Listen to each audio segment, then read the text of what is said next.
파리올림픽의 말도 안 되는 저탄소 정책으로 에어컨을 사용하지 못하면서 선수들이 계속해서 고통을 호소하고 있는 가운데 모두의 예상을 뒤엎는 결과를 내고 있는 한국 선수단들의 버스에 대한 비밀이 밝혀서 화제가 되고 있습니다.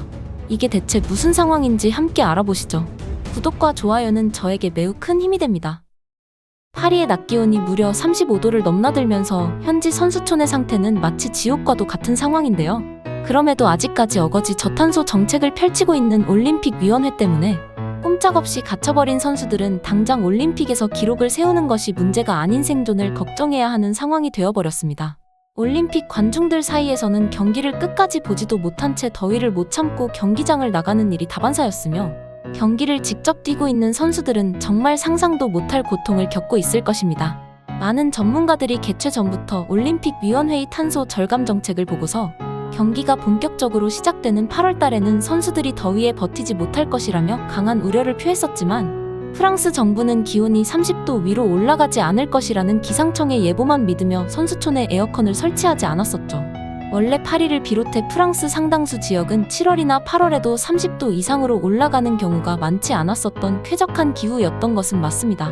실제로도 2000년도 이전에 프랑스에서 폭염주의보가 내려졌던 건 평균적으로 5년에 한 번 꼴 정도였다고 하는데요. 그러나 2000년대로 들어서면서 지구온난화의 영향으로 인해 그 주기가 점점 짧아지기 시작하였고 기상청의 일기예보가 빗나가는 일들도 수없이 일어났죠. 이러한 상황들을 다 알고 있었을 위원회인데도 예산을 아끼려는 못된 심보로 저탄소 정책을 내세우면서 안일한 선택을 했던 것입니다. 결국 또 프랑스 기상청의 일기예보들이 완벽하게 빗나가게 되면서 프랑스 전역에 살인적인 폭염이 이어지기 시작했었고 이미 개막을 시작한 올림픽위원회는 저탄소를 오히려 더더욱 내세우며 본인들의 실책을 감추기 급급했습니다. 설상가상으로 파리 전역에서 IS의 테러들이 일어나기 시작하면서 선수들을 보호한답시고 에어컨도 없는 버스 창문을 테이프로 꽁꽁 감싼 사진이 퍼지기 시작해 이게 진짜 고문식인지 올림픽인지 헷갈릴 지경이었는데요. 이에 올림픽 수영 국가대표 황선우 선수는 아까 어떤 외국 선수 한 명이 버스 안에서 쓰러졌다. 충분히 쓰러질 만한 온도였었다. 탁구 국가대표 전지희 선수는 올림픽위원회에서 더우면 조끼를 냉동실에 얼려서 입으라고 했다라고 인터뷰에서 발언하며 많은 네티즌들은 분노와 충격을 감추지 못했습니다.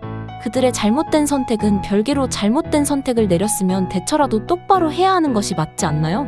과연 더우면 조끼를 냉동실에서 얼려서 입으라는 대처가 맞는 대처였을까요? 하다못해 개인 선풍기나 뒤늦게라도 에어컨을 설치하는 것이 맞는 선택일 것인데 마치 덥다고 말하는 선수들이 꼴보기 싫다는 어투로 말하는 것도 그렇고 그들은 탄소 정책을 변명으로 너무나도 속이 훤히 보이는 행동들을 이어가고 있습니다. 정말 이번 올림픽이 저탄소가 목표였다면 개막식에서 불꽃놀이는 왜 포함이 되었던 것인가요? 또 탄소 전략으로 아낀 금액들을 왜 에어프랑스나 프랑스 철강회사들과 계약을 맺은 데에 사용한 것인가요? 그 저렴한 채식 식단마저도 식자재 대부분이 중국산으로 밝혀졌고 올림픽이 단 4일 남은 시점인데도 파리 올림픽위원회는 여전히 기약 없는 대처만 언급하며 시간을 끌고 있습니다. 그러나 우리 한국은 언제나 이런 위기 상황을 지혜로 대처해 나갔죠. 예를 들어 파리위원회가 저탄소를 목표로 에어컨 금지와 함께 내세운 채식 식단으로 한국 선수들이 고통을 겪자대한 체육회가 긴급히 별도의 식당을 운영했으며 임시대처로 도시락과 컵라면들을 제공하기 시작해 본격적인 한식 열풍이 불기 시작한 것은 익히 아시는 사실들일 겁니다. 이번 상황에서는 대한수영협회가 가장 먼저 발빠르게 움직였는데요. 대한수영협회는 선수들이 버스를 아예 이용하지 않아도 되도록 경기장에서 도보로 5분 거리에 있는 호텔을 잡아 사용하게 했습니다. 수영 일정이 모두 끝난 현재는 선수촌으로 돌아온 상태긴 하지만 그때만이라도 선수촌을 떠나 있었던 건 정말 현명한 선택이었다고 할 수 있는데요. 그러나 이런 현명한 대처도 오래가지는 못했습니다. 바로 자메이카 여자 단거리의 대표 스타인 셸리 프레이저 프라이스가 버스를 이용하지 않았다는 이유로 훈련구장에 출입 거부를 당한 것인데요. 프레이저 프라이스는 처음부터 컨디션 관리를 위해서 선수촌이 아닌 별도의 호텔에서 지냈었고 당연히 경기장으로 갈 때도 굳이 버스를 이용하지 않고 걸어서 이동했습니다.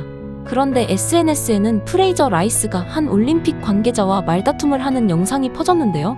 영상에 따르면 프레이저 라이스는 훈련구장에 입장하려 관계자로부터 버스를 이용해야의 출입문을 사용할 수 있다는 말을 들었고 그 말을 들은 프라이스는 어제 이곳으로 출입했던 왜 오늘은 안 되나요? 규정이 바뀌었다면 선수들에게 알려야 하는 거 아닌가요? 라고 항의했다고 합니다.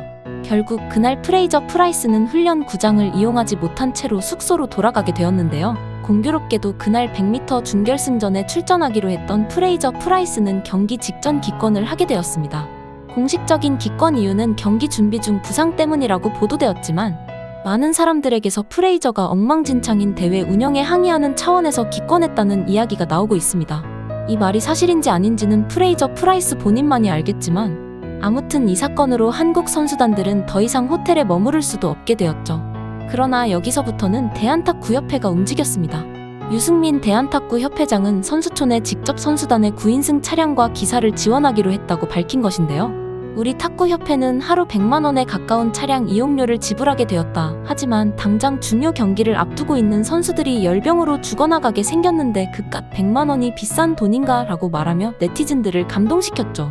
이렇게 한국 선수단들은 에어컨이 빵빵한 버스에서 이동할 수 있게 되었고 206개국 선수들 사이에 소문이 퍼져 모두 한국을 부러워함과 동시에 한국의 위상을 다시금 알리는 계기가 되었습니다. 실제로 현지에 있던 기자들이 통상 버스 이용료보다 몇 배의 가격을 더 지불할 테니 하루 이틀 정도만이라도 한국 버스를 이용하면 안 되냐는 문의가 쏟아졌다고 하는데요. 한국 버스를 한번 이용해본 해외 선수들과 해외 기자들은 이 버스 안은 마치 천국 같았고 제정신이 돌아오자 파리 올림픽 위원회에 대한 분노밖에 떠오르지 않았다라며 이를 악물기도 했습니다. 세계 언론들은 한국의 금메달 기대치를 고작 5개로 밖에 예상하지 않았죠. 그러나 아직 4일이나 더 남은 시점에서 벌써 2배에 가까운 11개나 달하는 금메달을 획득하면서 선수들이 우리나라의 위상을 드높이고 있습니다. 물론 우리나라 선수분들의 피나는 노력과 뛰어난 재능들 덕분이지만 그 뒤에는 채식식단이라는 소리에 한 걸음에 달려가 도시락을 제공한 우리 대한체육회의 영양 조리사분들, 버스에 에어컨이 없다는 소식에 가장 발빠르게 호텔을 잡아 대처 방안을 마련했던 대한수영협회 관계자분들, 그리고 호텔도 사용 불가하다고 말하자 어떻게든 버스를 계약해 바로 현지에 제공한 대한탁구협회 관계자분들이 있었기에 가능했던 것들이 아니었을까요? 보이지 않는 곳에서도 묵묵히 열심히 뛰어주신 우리 협회 관계자분들께 감사 인사를 전해드립니다. 이번 일을 계기로 오만함과 이기심으로 우리 선수들을 괴롭혔던 프랑스의 코가 납작 눌린 것 같아 속이 다 시원하네요.